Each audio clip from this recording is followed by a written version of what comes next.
ఏదైతే తెలంగాణ మహిళా కమిషన్ వారు దండోరా ఫంక్షన్లో నా ద్వారా వచ్చిన అన్పార్లమెంటరీ లాంగ్వేజ్ మీద నేను చెప్పిన మాటలు కొంతమందికి నెగిటివ్గా కన్వే అవటం వల్ల వారు నాకు నోటీసులు ఇచ్చారు. ఆ నోటీసులకి సమాధానం వారికి సవివరంగా ఇచ్చాను. నా ఉద్దేశం నేను చెప్పానండి, ఇందులో అన్పార్లమెంటరీ వర్డ్స్ వచ్చినాయి.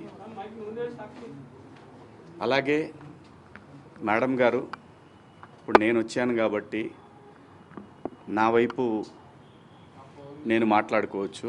అలా కాకుండా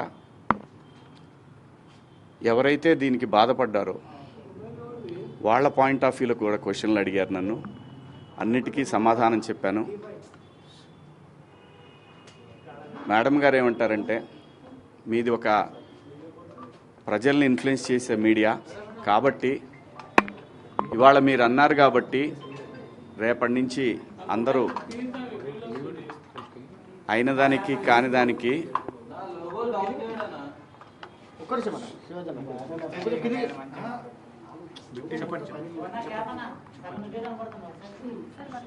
అయిన దానికి కాని దానికి ఆడవాళ్ల మీద కామెంట్లు పెడతా ఉంటారు కదా అంటే, కరెక్టే మేడం. ఒక ఇన్ఫ్లుయెన్స్డ్ పర్సన్గా దయచేసి దీన్ని ఆపేద్దాం. ఎందుకంటే సమాజంలో ఇంకా చాలా విషయాలు ఉన్నాయి. ఇది మేడం గారు చెప్పిన దాని ప్రకారం ఎవరిని హర్ట్ చేయాలని కాదు, ఎవరిని ఇబ్బంది పెట్టాలని కాదు మేడం. నేను జరిగిన సంఘటన చూసి మాట్లాడాను. మాట్లాడిన అంశంలో తప్పుడు పదాలు దొర్లిని, దానికి అందరికీ నేను వివరణ ఇచ్చాను, నా అపాలజీస్ చెప్పాను అని కూడా చెప్పాను. మేడం గారు కూడా చూశారు.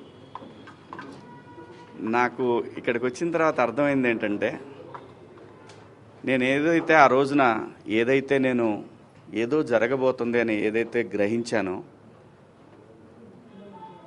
నాతో కెరీర్ మొదలుపెట్టిన వాళ్ళు చాలామందికి ఎందుకో నా మీద వ్యతిరేకత ఉంది. ఎందుకో తెలీదు. నేను ఒక సందర్భంలో, ఇది బయట తెలిసిన విషయం, ఒక సందర్భంలో ఎందుకు వీళ్ళకి నా మీద కోపం ఎందుకో నాకు తెలీదు. 30 సంవత్సరాలు అయింది నేను ఈ పరిశ్రమకు వచ్చి. ఈ 30 సంవత్సరాల్లో నేను ఏ ఒక్కరిని ఇబ్బంది పెట్టినా ఈ పాటికి ఎప్పుడో బయటకు వచ్చేది. రాలేదు. వచ్చి ఉంటే ఈ పాటికి మీరందరూ నా మీద ఎగబడేవాళ్ళు. చాలామంది నాకు తెలియదు అనుకుంటారు. ఎవరెవరు జూమ్ మీటింగులు పెట్టుకున్నారో, నాతో బాగా ఉండి నాతో మంచిగా మాట్లాడుతూ నా నటనని పొగుడుతూ ఉన్న, నాకు షాకింగ్, ఇంత కుట్ర జరగాలనా నా మీద? నేను అన్న పదానికి, ఆ 2 పదాలకి, నేను ఆవేశంలో మాట్లాడిన దానికి నాకు బాగా కావలసిన వాళ్ళు కూడా ఇంత కుట్ర చేయాలన్నా నా మీద? నేను మేడం గారు, ఆవిడ, ఇది ఒక ప్రభుత్వం యొక్క సంస్థ. వ్యవస్థలను గౌరవించకపోతే సమాజం తప్పుడు దారిలో పడుతుంది, అన్రెస్ట్ ఏర్పడుతుంది. ఆవిడ చాలా హుందాగా, చాలా గౌరవంగా ఈ వ్యవస్థను నడిపిస్తూ ఉన్నారు. ఒక బిడ్డకి చెప్పినట్టు చెప్పారు, ఇది ఇలా తప్పు. నేను అడిగింది ఒకటే మేడం గారిని, మేడం గారు, మీరు మీ డ్యూటీ చేశారు, మీరు చేసిన దానికి నేను గౌరవంగా నేను వచ్చి ఒక పౌరుడిగా నా బాధ్యత నేను నిర్వహించాను. ఇక్కడ ఇందాక నేను మాట్లాడిన నా కుట్ర విషయం వేరే. మేడం గారి సందర్భంలో జరిగింది వేరే. నన్ను అంతగా అసహించుకోవటానికి, మీరు నా మీద అంత జలసీ రావటానికి ఏమిటమ్మా కారణం? నేనేం తప్పు చేశాను? నా బుద్ధి గడ్డి తిని మీ నాన్న చెప్పడా మీ ఇంట్లో?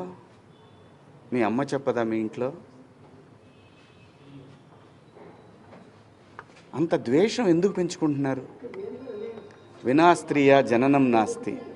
స్త్రీ లేకపోతే ప్రపంచమే లేదు. అసలు ఈ మానవాళ్లే లేదు.